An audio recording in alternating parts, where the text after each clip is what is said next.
Hello, I'm Earl Weinberg, and this is Book Circle Presents The Lion Knights. Gus and Doug are fresh at their new job with the Windy City Fantasy Circus, and the first night has fallen, but they're too excited to sleep, so they decide to go on patrol. The steady breeze from the lake was stirred around here at the edge of the trees. Still, their whiskers picked up an approach, and they were starting to turn when a cold hand grabbed each at the back of the neck. They had thought they were magically exhausted, drained of chi, but just as their military lives had taught them new depths of physical fatigue, this assault showed them what it was really like to be out of chi. They went flat on their faces in the sand. It was not that they were too tired to raise their heads, not that they tried to stir and nothing happened. They could not, for the moment, even remember how to stir, how to will the action. The hands on their necks pulsed warm briefly. They gasped, though it was not oxygen they needed or had been given. "What the hell are you doing here?" demanded Bana. No words came to Gus, but Doug muttered, "Patrolling. What the hell are you doing yourself?" "You show up just as the dread factor goes up," she replied, "and show that you're monsters. That confuses me. I don't like being confused. I don't like being assaulted. Gus, you okay, man? If he's... Don't worry. Aren't you immortal?" she mocked. "He's just stunned. Answer." Doug pried a little more volition from the bottom of his brainstem and put a little growl into the reply. "We're what we said we are." To his surprise, she relaxed. "Why do you believe us now? Oh, I get it. You can tell while you're latched onto us." Shouts in the distance. Dogs barking. A gunshot. "There's your dread factor," Doug told her. They were still on their bellies, with her hands on their necks. Now heat flashed in the touch. With disorienting speed, they felt normal, sort of, over a lingering hollowness. "Go!" she commanded. Doug rose and dashed toward the noise. She was about to follow, but Gus's hand grabbed her ankle. "More!" he demanded. "Cerdo!" she spat. Pig. But he held on. There was nothing wrong with his physical strength, and now he had enough chi to glue his will to his hand. She got ready to kick him off. He rolled over and sat up, keeping his hold. She demonstrated her supernal agility by staying upright. "It's for Doug, too. You just sent him into action with this tank near empty. I could feel. I was in the circuit. If this was guns, you'd give us ammo. We're in a rush. Give." Her boot turned hot under his hand as she topped him off. "Okay, then." He jumped up and ran after Doug. He was not surprised to see Bana run past him. He figured she knew what she was doing. He sought Doug. As he zigzagged through the vehicles, he realized his superhuman hearing had deceived him. The shouting voices were mostly muffled. The people were calling from inside their RVs and trailers, beating on doors and walls, shut in. He tore past several dim figures, zeroing in on Doug, by sound, by second-guessing him, by the fact he could always find Doug, and came on him heaving and rattling at the door handle of an RV. People inside were beating on the windows. "Where's a goddamn rock?" demanded Doug. "Or even a branch. There's nothing here but sand and grass." "Here," said Gus, clapping a hand on Doug's shoulder. "Supplies from Bana." As he had with the ghosts to keep them solid, he pushed the power. Doug felt what he was doing and pulled it in. Theano was right. It was pretty easy. "What's going on?" Gus asked, though Doug had been here bare seconds longer than he.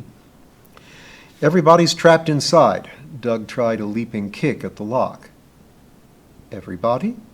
Then who were those people he had run past in the dark? Gus looked around the little temporary courtyard of vehicles. 5 or 6 figures stood still, watching. Ghosts. And he had passed more on the way here. The window beside the door broke, and a set of chair legs thrust out. "Find Bana," Rook called from inside, and "Get us out of here," Theano demanded.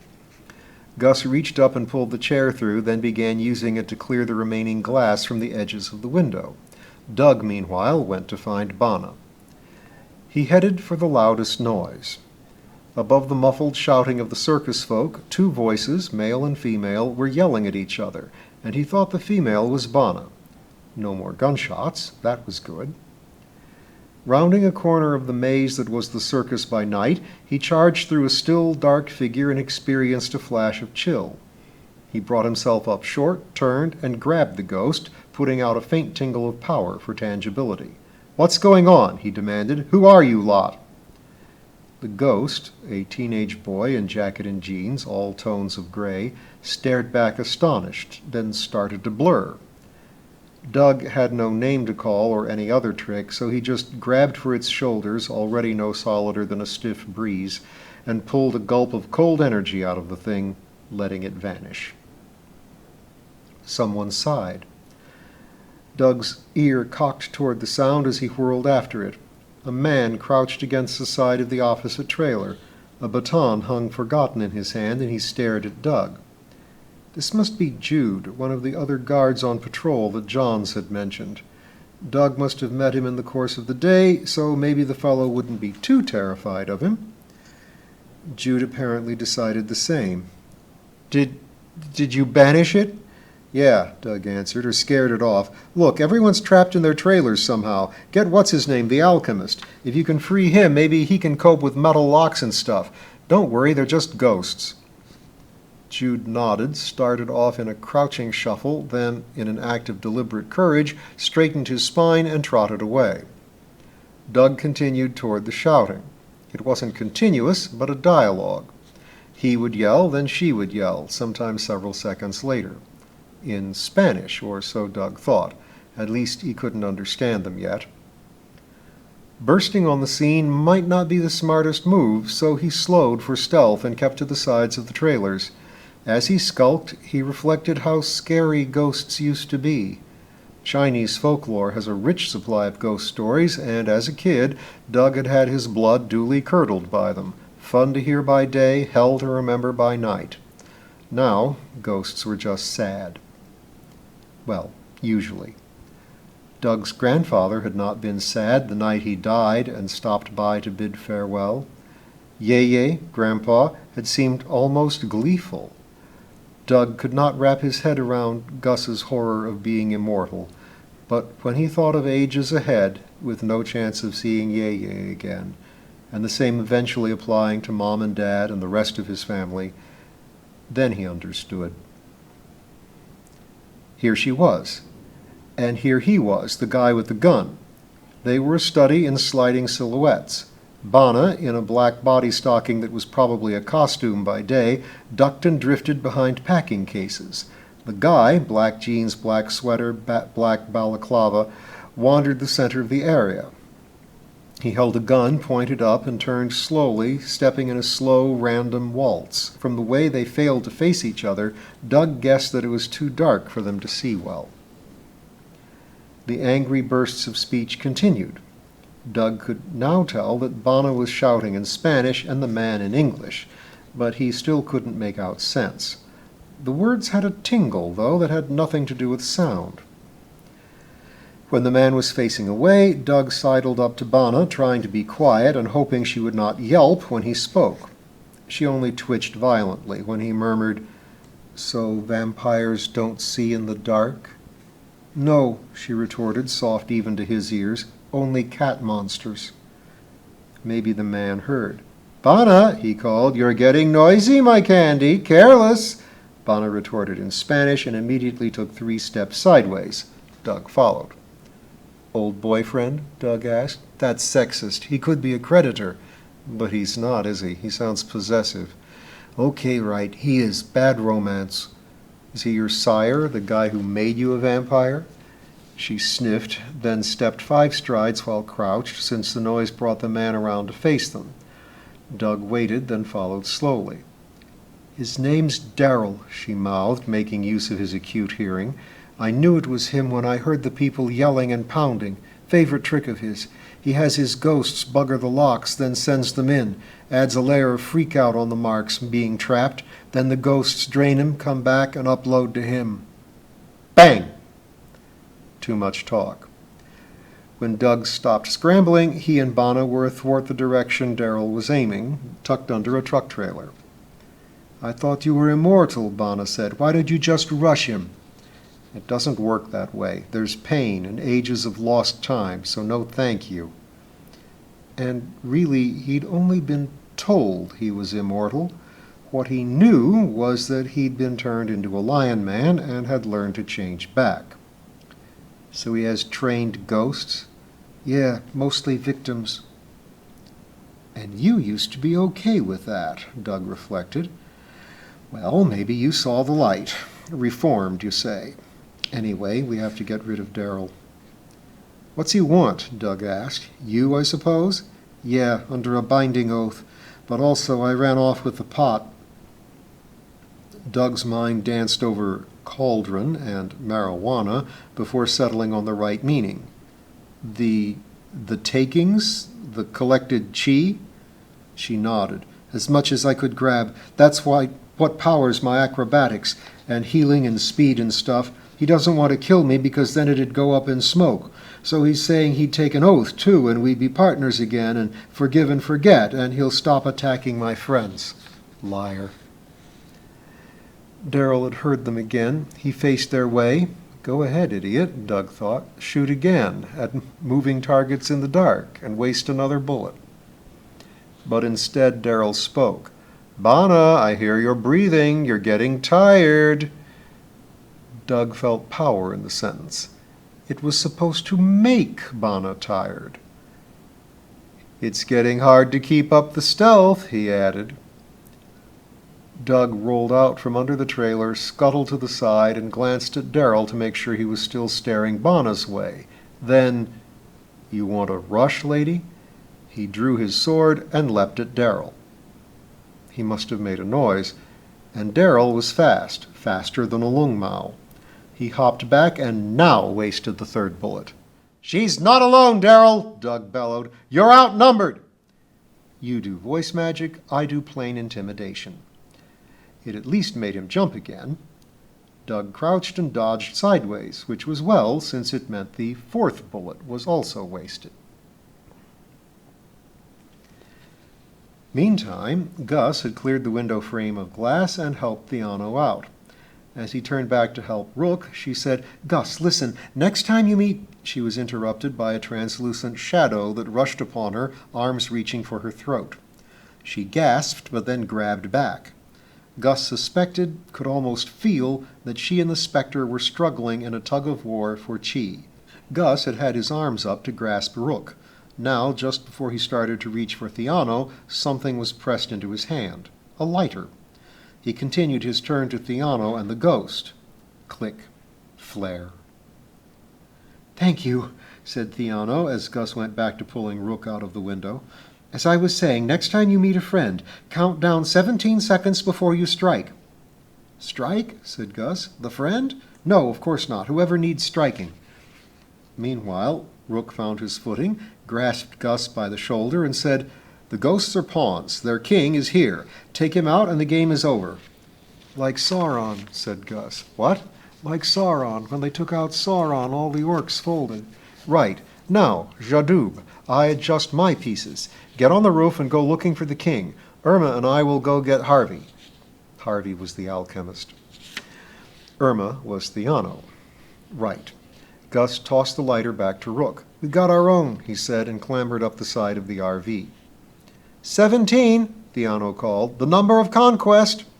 "Don't be afraid of the ghosts," added Rook. "I'm not, remember?" He heard a gunshot in the distance and headed for it, running from roof to roof. And another shot. And another. Something pale loped beside him, a wolf, misty, silent, until it said, "Where's your pal?" "Up ahead. Where are the dogs?" "Hiding, on orders so as not to get shot." The wolf nodded to Gus, then flitted ahead, far faster than flesh and blood, not even bothering to put paws to rooftops. Gus grimaced, leaped to the next gap, and kept running. Doug shook a ghost by the throat and reflected that he shouldn't get cocky. So far, ghosts seemed easy. but he supposed that not all were as feeble as the penny ante poltergeists he had banished or minions like this one. The ghost was once a 30-something woman and looked to be an ordinary citizen. Probably she was one of Daryl's victims, and if she could still think at all, would welcome a more complete death. In any case, she was getting it. Doug flicked his lighter and closed his eyes against the flare to save his night vision. One more down. Ghosts weren't hard individually, but Daryl had so many working for him, and had apparently brought them all. And here was Bana. She had been darting about in the crowd of phantoms, evading Daryl's sight and scaring off his ghosts with her own threats of predation. She had just yelled one of her Spanish insults, and Doug could tell at this close range that it was meant to sting, had some magical force in it like Daryl's taunts about tiring, losing touch, getting clumsy, and being stupid.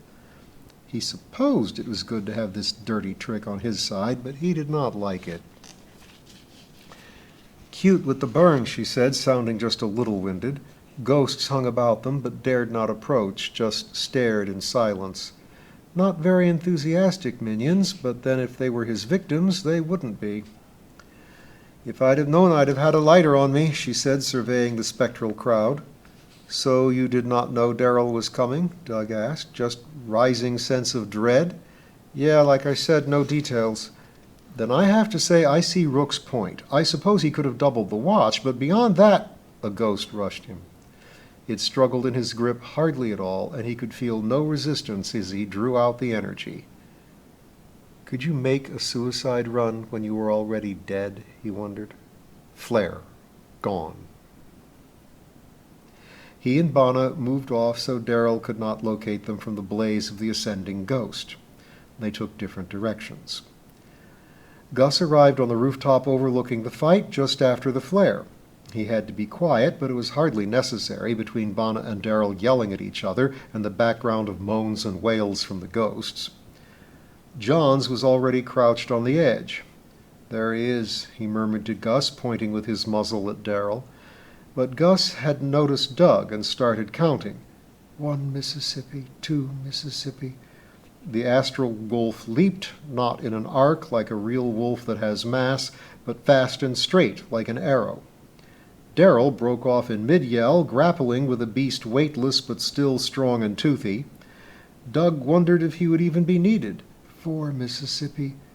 But at 7 Mississippi, the gray shape winked out with a cry that snapped off before it could turn into a wail.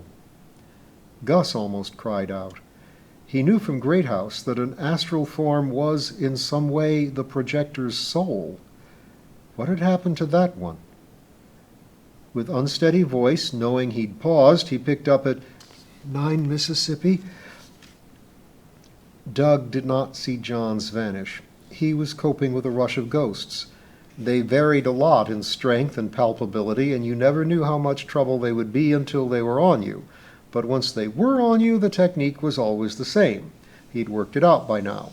Pull all the chi out of them and burn them up with a lighter. Meanwhile, resist the other attackers passively unless one or more were solid enough to be trouble. Then turn on them. Questions came to him between rounds. Was his Lung Mao shape helping? He thought so. It scared and confused him. Were they really making suicide runs at him? He thought so there, too. If they were all or mostly Daryl's victims, they might well long for release. And though he probably had them under some kind of compulsion already, he was still yelling, "Get him!" frequently, which gave them a perfect opening to throw themselves on Doug and go out in a blaze. Why hadn't Daryl shot at him again? Was he running low on ammo? Of course, Doug was doing his best to be a bad target, ducking and skittering away after each fiery banishment, and maybe Daryl was busy with his continued argument with Bana. Was he, Doug, getting drunk on all the chi he was pulling off these ghosts? Certainly adrenalized or something like it. Did Bana feel like this all the time? In the light of the latest flaring ghost, he saw the faces of the others rushing toward him. There was no mistake now. The longing, the eagerness as intense as fear, and no trace of hate. He remembered his own time of slavery, his mind compelled by another. There was something going on here besides a fight. Suddenly, he saw his role in it. He stood tall and cried out, "Come to me! The doors of the horizon stand open!" And he held the fire in his hand out to them. 12 Mississippi. Above, Gus had been pacing the rooftops unobserved as far as he could tell. He tracked Doug, who seemed in no danger from the ghosts. The guy with the gun wasn't using it, just shouting to the ghosts and at Bana. Both sets of shouts had some magic to them that set his teeth on edge. He could see it sway the ghosts, but not Bana. Figured. He remembered his own magical slavery and wished he could pray for the ghosts, but he couldn't do it while counting. Later. Doug was just below him now. At 17, he'd leap down next to him, sword ready, though swords didn't do anything to ghosts. 13 Mississippi. Then Doug laughed, shouted something about doors and horizons, and held his lighter out to the advancing ghosts. Flare, flare, flare. 2 ghosts ran up with clasped hands and vanished in a single flare. And thick and fast they came at last, and more and more and more, he heard Doug call, laughter in his voice. That was from the Alice books, Gus recalled. "Stop!" shouted the guy, the magic in his voice. But "Go, go, go to him!" shouted Bana, just as magically. 15 Mississippi. Doug, he saw, was brilliantly lit by the flaring ghosts. It was a fitful light, and the burning figures hid him, but he was no doubt a better target now. 16 Mississippi. And here came the guy, striding through his ghosts as though through so much fog, to get closer for a better shot, and yes, he was raising his gun. The eruptions of light played hob with Doug's night vision, but he still saw the solid figure marching straight at him. The last flare gleamed off a gun. Darrell did not expect Doug to lunge forward and slash at his throat with a sword. Doug did not expect Gus to land next to him and slash at Darrell's throat with a sword. He certainly did not expect Gus to be uttering the cryptic word, Mississippi. Darrell dropped the gun and grabbed his neck. Gus and Doug could feel him burning chi with desperate speed, trying to heal. Apparently it was not a magic trick he was used to, but he was mastering it.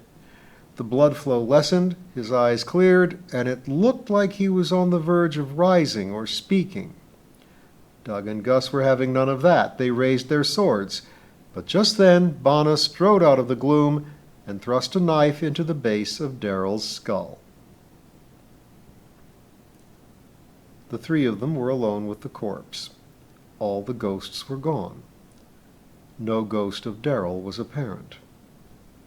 "Johns," said Gus after a blank moment. "What about him?" asked Doug. "He jumped this guy but lost, winked out. I don't know what happened to him."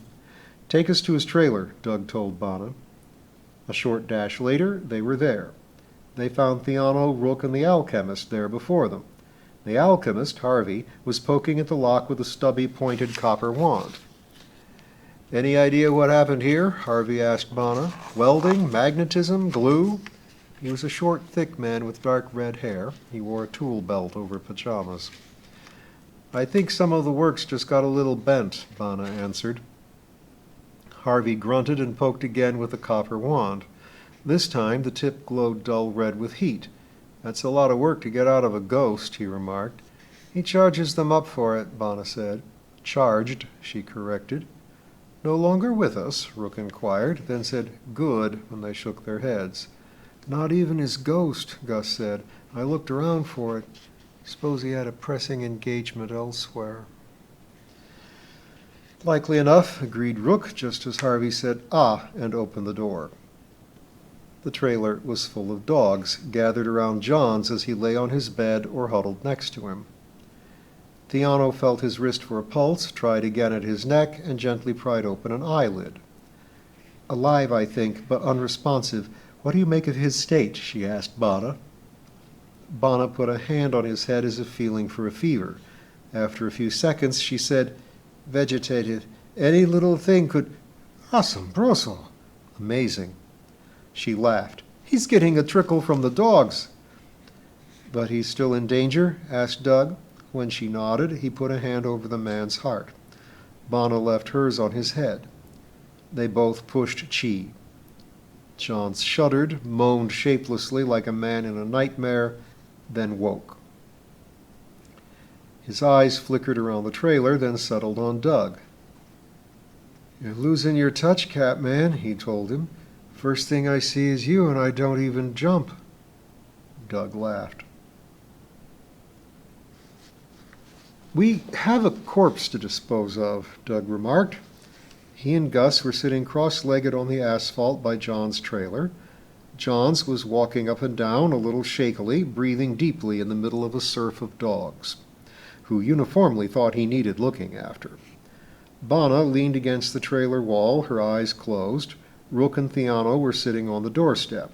Harvey was making the rounds unjamming locks. "We also have a furnace," said Rook. "Well, Harvey has a forge." "A little forge," said Theano, looking her negative vote. We could cut him up," Gus offered. "We know how. I mean, with a deer," he added hastily. "Shouldn't be too different from dressing a deer." Bonna snorted without moving or opening her eyes. "I thought you were city boys." "But we have dressed deer," Doug countered.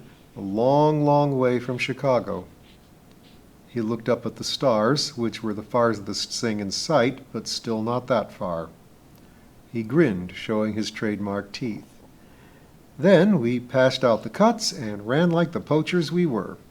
The gamekeeper was coming. Bonna snorted again, smiling this time. "It's a very small furnace," Theano emphasized. "I mean, you'd have to chop him up into bits no bigger than— Oh, I don't know why I'm talking about this. It wouldn't do, and Harvey would fuss, and I wouldn't blame him." "You must have had this problem before," said Gus. "What do you do?" "No, we haven't," Rook contradicted sharply. "In 6 years of operation, we have not, in fact, racked up a big body count. Not human bodies. A lot of our quarries don't leave bodies at all, and the others don't leave human bodies. We leave it to the sundering to keep them hidden until they rot away. There have been only 2 human cases, magical mass murderers both, like Darrell here. In both cases, it looked like natural death." Bonna sighed, long and drawn out. "Half decapitated and stabbed through the brainstem. Doesn't look much like a heart attack." "You okay, Bonna?" Gus asked, then added, "Don't say yes just for good manners." She sighed again and said, "It's complicated. He was my lover, then he was my enemy. He tried to kill me, so I tried to kill him. Thought maybe I had, but wasn't sure, so I ran away. Round 2, and now I'm sure. So I've already tried to kill him once. I don't know how I feel. Not yet. Now there's this. That background dread is gone. I guess I was picking up on him. So, Rook, I guess I won't be bugging you with premonitions so much." "I will pay better attention to them when they come," promised Rook. There was silence for a bit. Johns sat down on the asphalt and was engulfed by dogs. He didn't order them off. "What was that stuff you were saying?" Gus asked Doug. "It's from the Egyptian Book of the Dead," Doug answered. "Well, it's from an opera that used the book. I suddenly realized what I must look like, a beast-faced thing in the dark, summoning ghosts to the afterlife.